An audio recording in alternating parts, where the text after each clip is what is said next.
나이 40. 불혹의 나이에 새로운 길을 선택한 사람이 있다.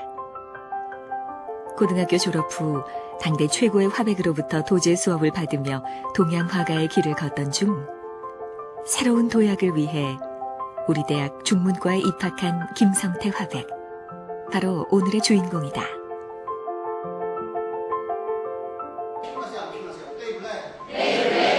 사실 현재 그의 직함은 김성태 중문과 교수.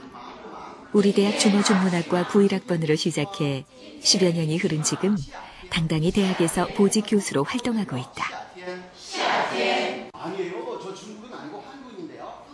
혹시 지금은 너무 늦었다고 생각하는가? 그렇다면 이 사람을 만나보자. 동양화 화가에서 중국어 강단에 서게 된 김성태 교수. 그의 인생 터닝 포인트는 우리 대학을 선택한 바로 그 순간이었다.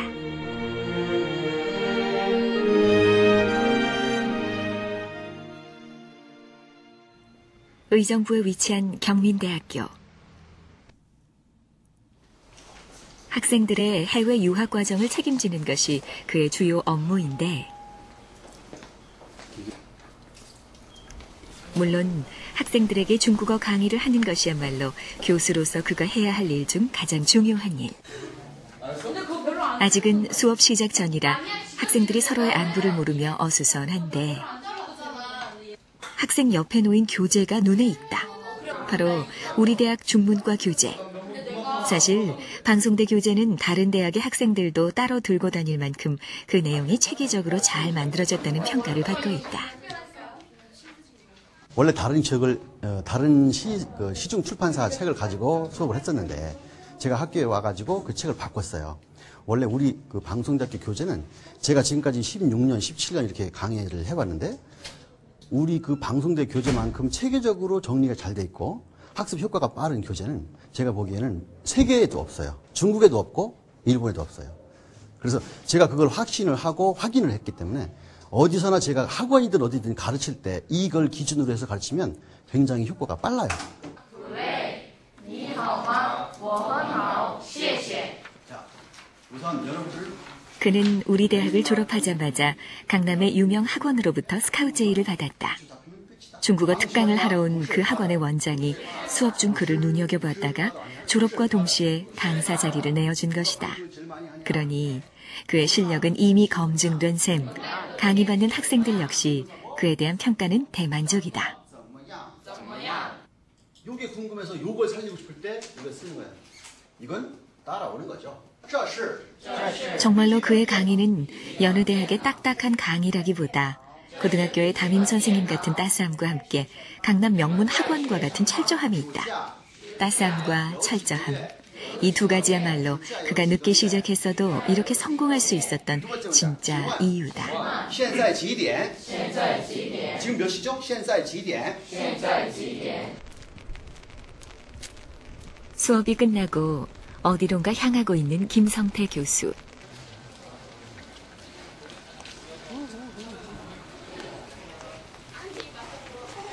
바로 그의 두 번째 스승인 희춘 선생의 기념관이 그가 일하는 경민대학교 안에 자리하고 있는데, 이렇게 시간 나는 틈틈이 이곳을 찾아 스승의 향기를 느끼는 것이 그의 일과.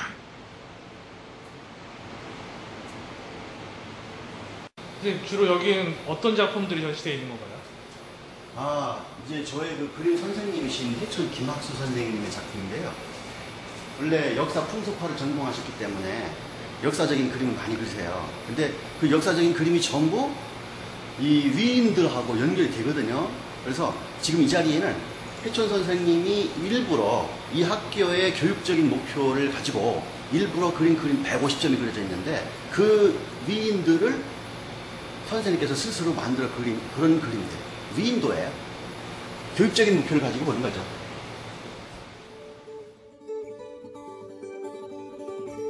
그림은 태어나 걸음마를 하던 때부터 좋아한 일이었다.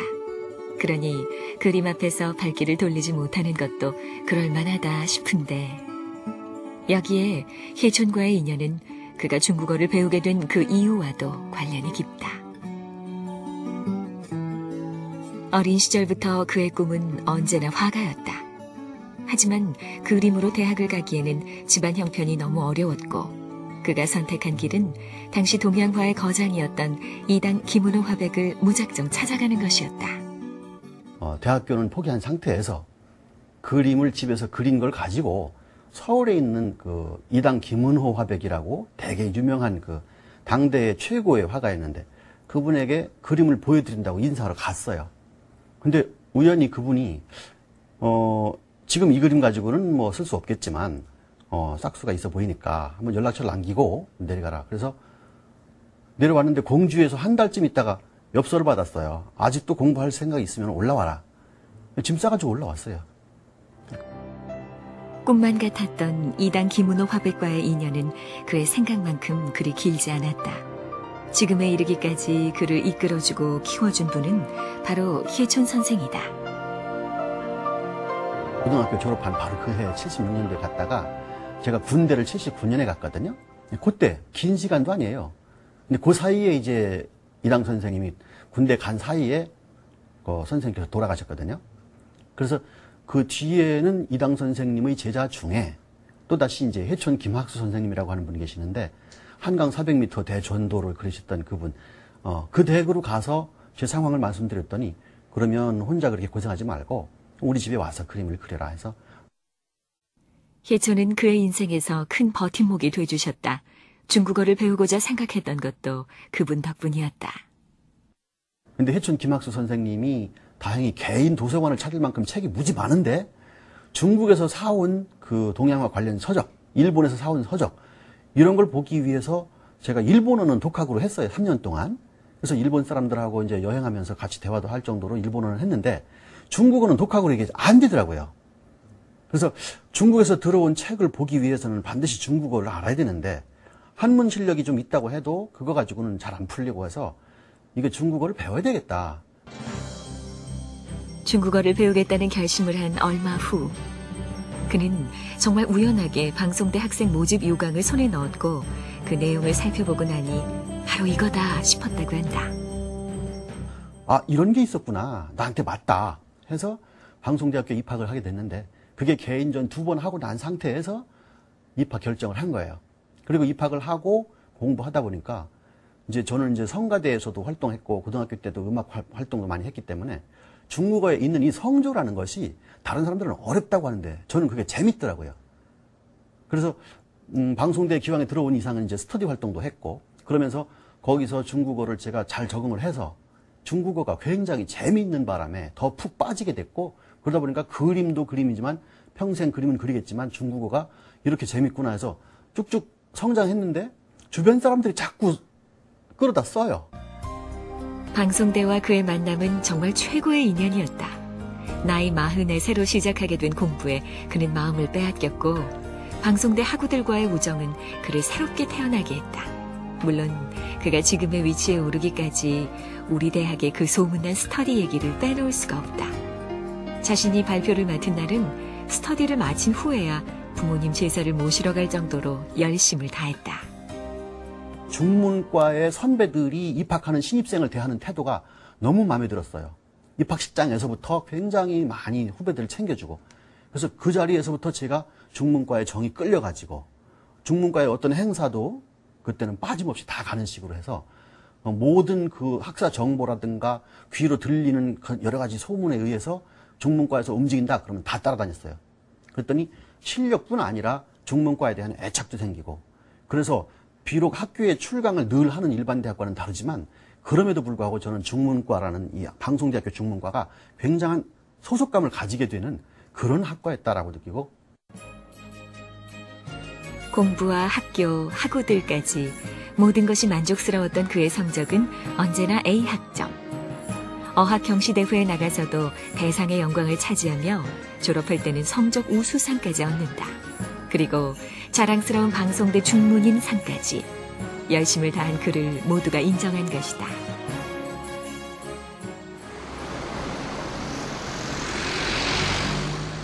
경민대학의 전임 교수로서 그 대학의 강의만으로도 바쁜 그이지만 결코 빼놓지 않는 수업이 있다.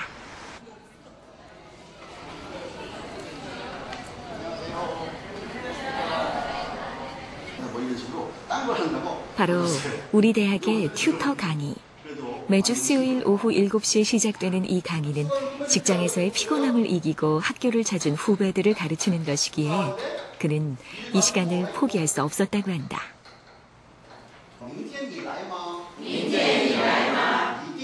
이게 13과에서 질문이 나올 때는 이 메이어를 묻는 질문이 꽤 많이 나와요. 방송대학은 이게 각자 집에서 혼자 스스로 자습하는 경우가 많거든요. 그래서 그 자습하는 그 과정에서 여러 가지 어려움이 있는데 우리 방송대 학생 특성상 직장 다니고 하면서 학교와 연결이 별로 없어요. 그래서 튜터라는 개인 교사 제도처럼 담임 교사를 두었는데 튜터 한 사람이 한 150, 60명 정도의 학생들을 담임으로 맡아서 관리도 하고 학사 지도, 상담 이런 거 하면서 한 달에 한 번씩 수업을 하게 돼 있어요. 학교에 나와서. 수업을 하는 중에 해가 졌다. 어느새 시계는 밤 9시를 향해 가는데 오후 7시에 시작한 강의가 흐트러지기는커녕 오히려 그 열기는 더해만 간다. 이것이 우리 방송대만의 저력, 공부를 가르치는 사람도 배우는 사람도 이 시간의 소중함을 너무나 잘 알고 있는 것이다.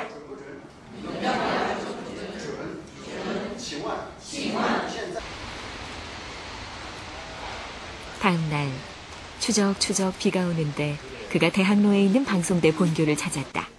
그는 우리 대학 튜터 활동뿐 아니라 시각장애인을 위한 녹음봉사 활동까지 하고 있다.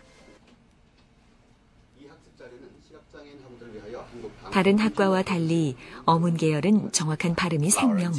그 정도 되니까 이런 봉사활동도 가능한 것이니 아무리 바쁘다고 해도 이 일 역시 결코 빼먹을 수 없다고 한다. 谁都不怕他来找你 밑줄.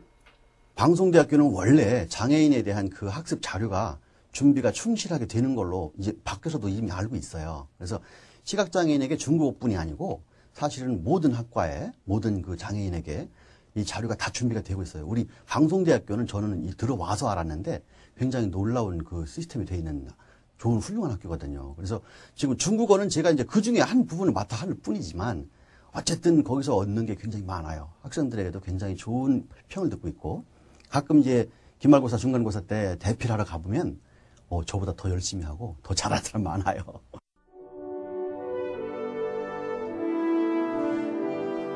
그는 지금도 그림을 그린다. 평생을 좋아한 일이니 아무리 다른 길을 택했다 하더라도 붓을 아예 놓을 수는 없는 일. 개인전을 2번이나 한 이 실력이 아까워서가 아니라 그림을 사랑하기 때문에 붓을 놓을 수가 없는 것이다. 그는 인생에서 2번의 사랑에 빠졌다. 나이 40 전에는 이 그림과 나이 40 이후에는 중국어와 사랑에 빠져 있다. 중국어도 지금 이미 배운 지가 이제 16년이 만으로 지나가고 있어요. 근데 그동안에 내가 느꼈던 것이 그동안에 그림 그려서 많은 사람들에게 보여주려고 했다면 내 그림을 걸고 있는 사람만 볼 수 있잖아요. 내 그림을 갖고 있는 사람만. 근데 중국어는 시작한 뒤에 나한테 중국어를 한 사람이 한 명이 1대1로 배우는 게 아니라 여러 사람을 놓고 가르치니까 이 많은 사람들이 사회활동을 할 때 그 자기가 능력을 잘 개발하지 못하는 사람들에게 도와줘서 그걸 가지고 사회활동을 성공적으로 하고 이걸 내가 다른 사람보다 더 확실하게 도울 수 있는 방법이 있다면 이것도 그 그림 못지않게 굉장한 보람이 남는 일이다. 꿈을 이루는데 나이가 문제될 수 있을까? 나이 40에 새로운 꿈을 가졌고 그 꿈을 이뤄낸 김성태 교수. 꿈이 있다면 반드시 이룰 수 있다. 그는 이렇게 말한다.